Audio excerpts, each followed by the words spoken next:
Halo parents, pernah nggak anakmu nangis kenceng banget? Wah, wah, wah. Wajahnya merah, tangannya ngepal kayak, wah aku mau jadi Power Ranger. Terus kamu bingung harus ngapain gitu. Nah, disuruh diem salah, ditenangin nggak tenang-tenang, atau cukup dipeluk aja. Halo, saya Agung, seorang ayah baru dari anak perempuan yang belum genap usia 2 tahun. Di segmen Bebah ini aku ingin cerita dari POV ayah baru.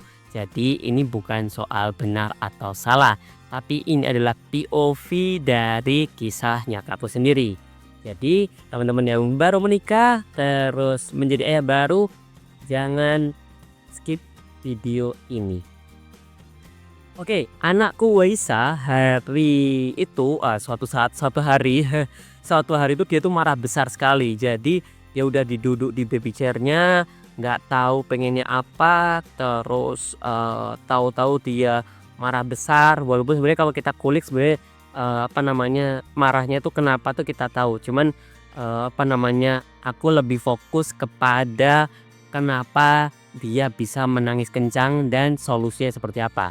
Jadi, dia tuh nggak jatuh, terus nggak sakit, tapi sepertinya yang aku rasakan ketika duduk di depannya adalah dia tuh kecewa gitu. Jadi matanya tajam, suaranya kayak wah kayak sirene ambulan mengarungin samudra gitu. Wiu wiu wiu wiu wiu gitu.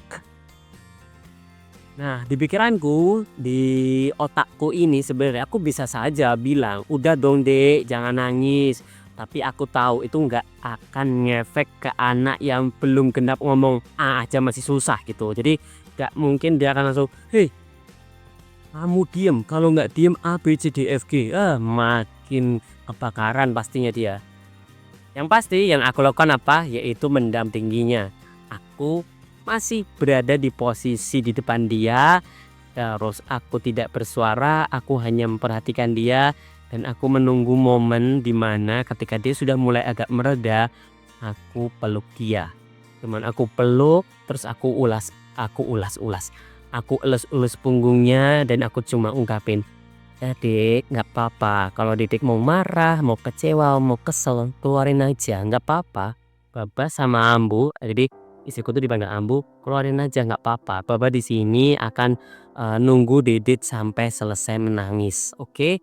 Nah, di beberapa menit kemudian dia sudah mulai mereda dan dia juga sudah mulai terregulasi emosinya bahwa babanya masih ada di sini gitu. Jadi aku membuat dia kayak nangis sepuasnya, tapi ya akan ada konsekuensinya dia pasti setelah nangis lapar. Jadi kalau aku cek di ilmu parentingnya, anak kecil itu tuh kayak ember kecil. Jadi kita isi dengan air kayak perintah, larangan, suara keras, dia pasti bakal cepat penuh. Apalagi apa? Apalagi apa? Apalagi dia belum bisa mencerna itu semua. Jadi kalau kita maksa terus dia itu bakal luber, nangis, meledak. Tapi kalau kita dampingi dan kita kasih waktu dia untuk meregulasi emosinya, dia belajar menampung. Jadi nggak cuma ditampung tapi juga dia kayak dikeluarkan lah pelan-pelan. Jadi nggak akan air itu meluap meludah kemana-mana.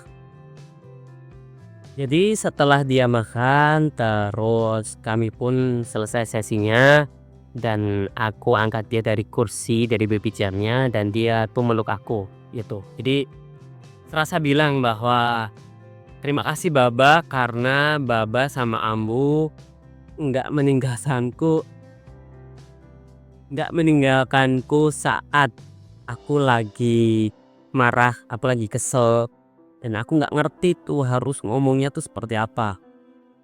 Itu yang membuatku, merasa bahwa menjadi manusia yang utuh, menjadi ayah yang utuh itu nggak hanya sekedar kayak, "Oh aku datang jinakin emosinya dia," tapi tentang menjadi rumah yang aman bagi anakku, bahkan saat dia tidak bisa belum bisa ngomong dan bahkan saat dia kesal dengan dunia ini, gitu. Dan yang terakhir sebenarnya pelukan itu tuh nggak hanya datang pada saat anak kita tuh tenang, tapi pada saat anak kita tuh sedang marah-marahnya tuh disitulah kita harusnya hadir. Karena disitulah cinta yang sebenarnya itu ada di situ. Oke, itu aja cerita dari bagaimana proses aku meregulasi emosi anakku dengan sebuah pelukan. Di luar sana pasti banyak juga parents-parents orang tua yang macam-macam cara untuk meregulasi emosi atau bahkan sifat-sifat dari anaknya. Ini adalah satu dari sekian banyak caranya gitu. Jadi terima kasih buat teman-teman yang sudah nonton. Semoga video ini membantu para ayah-ayah baru tidak kaget saat menghadapi calon anaknya atau anaknya kelak gitu. Saya Agung dari Satoran Babah. Terima kasih dan bye bye.